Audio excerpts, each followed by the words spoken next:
Ever wonder if those low-slung revolvers you see in Western movies are how real cowboys carried their guns? They weren't.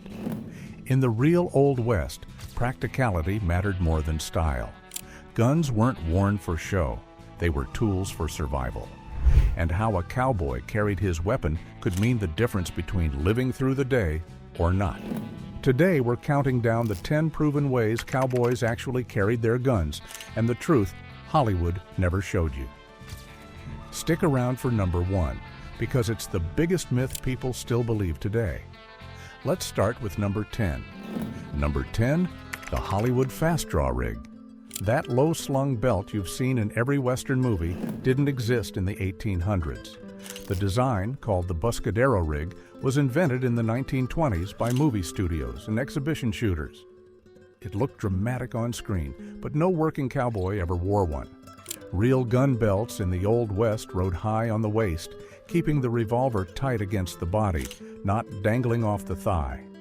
The drop-loop holster that hangs low came decades later, built for quick draw contests and film sets, not for ranch work or gunfights. When you see a Hollywood cowboy standing in the street with his hand hovering over the grip, that's fiction. Real holsters covered the trigger guard and tied high to the belt for safety, not speed. And no one practiced fast draws, because in real life, reaching first didn't matter if you missed. The fast draw rig looked great on film, and that's why the myth never died. It was a costume made for cameras, not cowboys. Number 9, the high ride holster. This was the real everyday carry of the Old West. Cowboys wore their revolvers high on the belt, close to the ribs, where the gun wouldn't slap their leg or get caught on a saddle horn. It kept the weapon stable when riding, easy to reach, and out of the way while working. These holsters were built for security, not speed. Most covered the trigger guard completely and held the gun tight with a simple leather thong over the hammer. A revolver was heavy. A Colt .45 could weigh nearly 3 pounds loaded, so a snug, high position made a long day in the saddle bearable. Lawmen, scouts, and trail hands all favored the high ride style because it worked. You could draw clean if you needed to, but the main goal was to keep the gun in place while you roped cattle, climbed fences, or rode hard across rough country. The high ride holster was practical, safe, and proven by years of use, the opposite of the flashy rigs Hollywood made famous. Number 8, the cross draw. Of all the practical ways to carry a revolver in the Old West, the cross draw might have been the smartest. Instead of hanging a pistol on the dominant side, cowboys and lawmen often wore it on the opposite hip, tilted forward. That way, they could reach across their body and draw comfortably while sitting on horseback.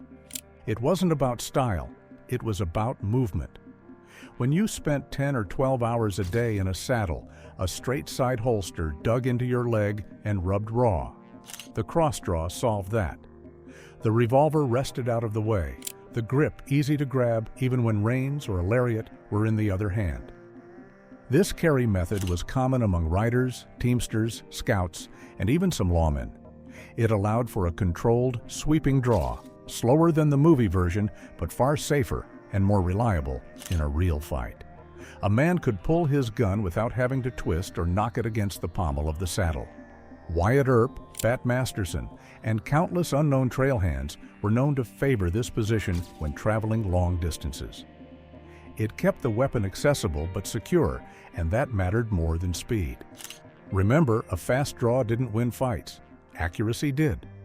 Cross-draw holsters usually rode high, sometimes secured with a simple strap or thong around the hammer. They were plain leather, built to survive weather, dust, and years of use.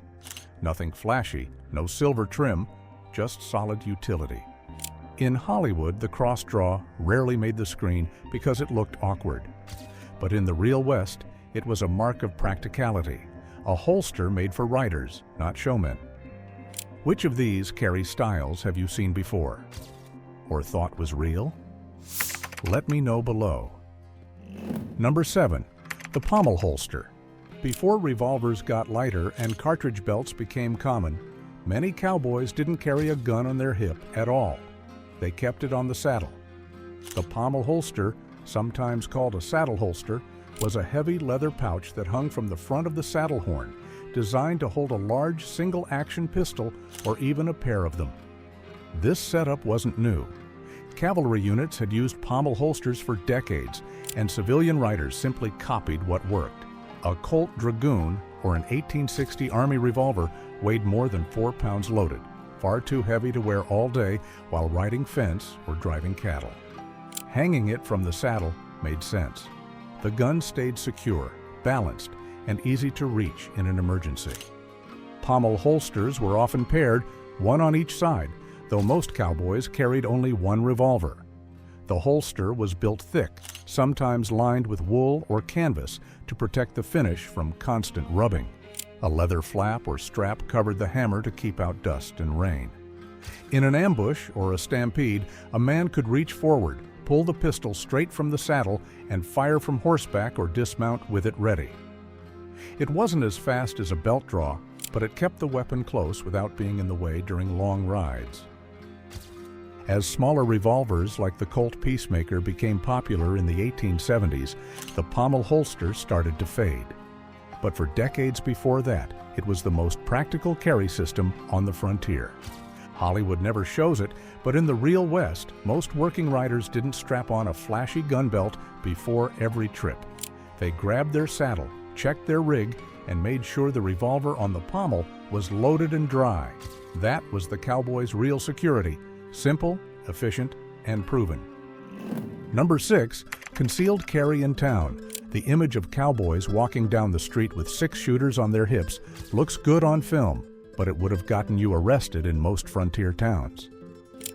Places like Dodge City, Tombstone, and Deadwood all had strict ordinances banning the open carry of firearms inside city limits.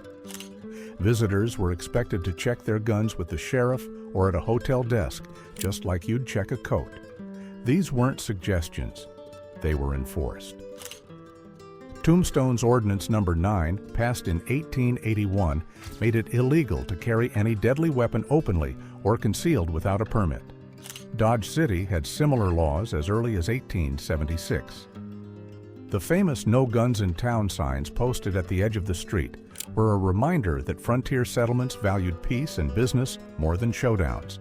Of course, not everyone followed the rules. Gamblers, outlaws, and drifters often hid small revolvers under their coats, in pockets, or inside their boots. A pocket-sized Colt or Remington derringer could fit in a vest or waistband without drawing attention. Even respectable citizens sometimes carried discreetly for protection while traveling through rough areas. But the truth is simple. The armed cowboy strolling through town was mostly a myth. Guns were tools, not fashion. Most men left them with their horses or stored them away while inside saloons, stores, or dance halls. Walking openly armed made you look suspicious, and in some places, it got you fined or jailed. That's why many famous gunfights didn't happen on the main street, but just outside town limits, where the ordinances stopped applying. So while Hollywood filled the streets of the West with visible gun belts and gleaming Colts, the real cowboys kept things quiet. In the real frontier towns, the smartest men kept their guns out of sight, or better yet, left them behind. Number 5, lawmen versus outlaws. Movies love to paint a clean line between the lawmen and the bandits, but in the Old West, they often carried their guns in almost the same way. The difference was purpose. Lawmen wore theirs to be seen. Outlaws wore theirs to stay hidden. Sheriffs and marshals like Bat Masterson or Wild Bill Hickok often carried a single revolver high on the belt or a cross draw, sometimes with the butt facing forward for a smoother pull. Their rigs were simple, functional, and well-worn. No silver conchos or fancy tooling. The gun wasn't decoration, it was authority. People needed to see it. Outlaws, on the other hand, usually carried concealed. A visible weapon drew too much attention, especially in towns with strict carry laws. Many hid smaller pistols under coats or in shoulder holsters, with another tucked in a boot or pocket. They valued surprise over display. In a fight, the man who drew first didn't always win, but the one who started it unseen usually did. Famous names on both sides blurred the line. Wyatt Earp sometimes worked as a lawman, sometimes as a gambler. John Wesley Hardin, one of the most dangerous gunfighters of the era, was a cattleman and a schoolteacher before he became an outlaw. They all understood the same rule. A gun was a last resort, not a constant companion. Neither side wanted trouble if it could be avoided. Ammunition was expensive and the law was slow. A man who fired first often spent months looking over his shoulder. So while Hollywood shows lawmen with gleaming gun belts and outlaws bristling with pistols, the real frontier was more cautious. Lawmen carried their guns where everyone could see them, as a warning. Outlaws carried theirs where no one could, as an insurance policy. If you're enjoying uncovering how the West really worked, make sure you're subscribed. We've got plenty more myths to bust. Number 4, women and hidden guns. It wasn't just the men who carried weapons in the Old West. Women did too, though Hollywood rarely shows it. Saloon owners, gamblers, stage performers, and even ranch wives all had reasons to keep a firearm close. But unlike the cowboys, most women carried their guns where no one could see them. The most common choice was the derringer, a small double-barreled pistol that could fit in a purse, pocket, or stocking. Tiny, lightweight, and deadly at close range, it became known as the lady's gun. Derringers were easy to conceal under a shawl or in a muff, and they didn't require a holster at all. Some women carried small Colts or Smith & Wessons tucked into corsets or garters. Others sewed hidden pockets into skirts and bodices. These weren't novelties, they were practical precautions. Frontier life was unpredictable, and a woman traveling alone or working in a saloon couldn't always count on someone else for protection. Famous names like Lottie Dino, Kitty Leroy, and Poker Alice all kept pistols within reach. So did Belle Starr, the so-called bandit queen, who was known to carry a revolver under her riding coat. These women weren't looking for fights, but they understood survival the same way any cowboy did. Better to have a gun and not need it than the other way around. Because of strict city ordinances and social expectations, women's guns had to stay out of sight. That's why Hollywood often ignored them. A hidden weapon didn't look dramatic on camera. But in the real West, concealed carry wasn't just a man's habit. It was a quiet form of self-defense that crossed every boundary of class and gender. Number 3, rifles and saddle scabbards. When most people picture a cowboy's weapon, they think of a revolver. But out on the frontier, the rifle was far more important. A six-shooter was a sidearm, a backup. The rifle was the real tool for survival, hunting, and defense. And it wasn't carried on the back like in the movies. It rode in a saddle scabbard.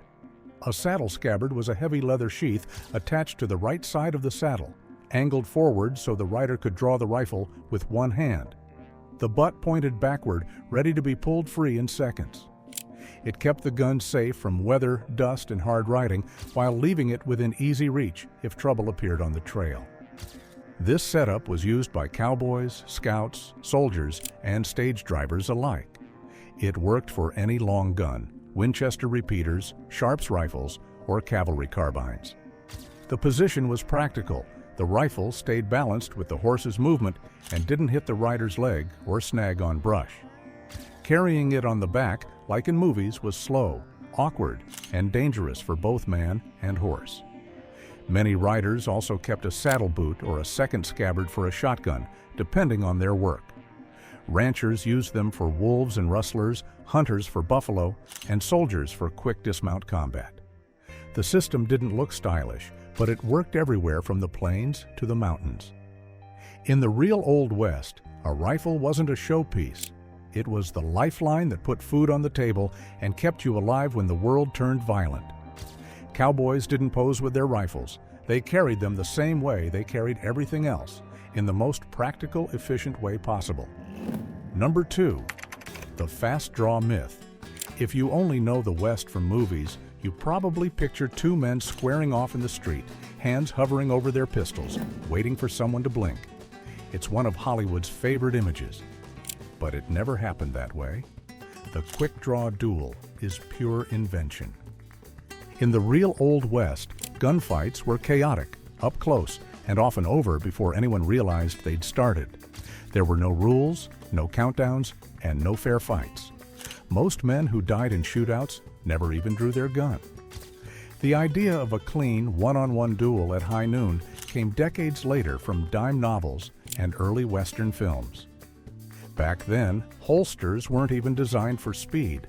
They were made for retention and safety.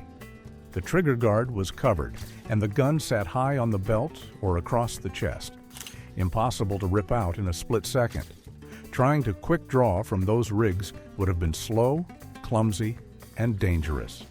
The fast draw as we know it today appeared in the early 1900s when exhibition shooters began performing trick shots at fairs and later in Hollywood. Men like Ed McGivern and Arvo Ohala refined the lightning-fast draw as a sport, not a survival skill. Ojala even trained movie stars like Clint Eastwood and James Arness, helping cement the myth forever. Real cowboys and lawmen never practiced that kind of speed shooting.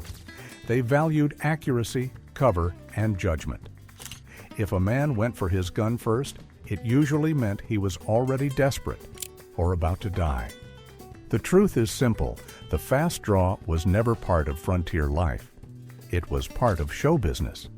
And it became so popular on screen that most people forgot how the West really worked.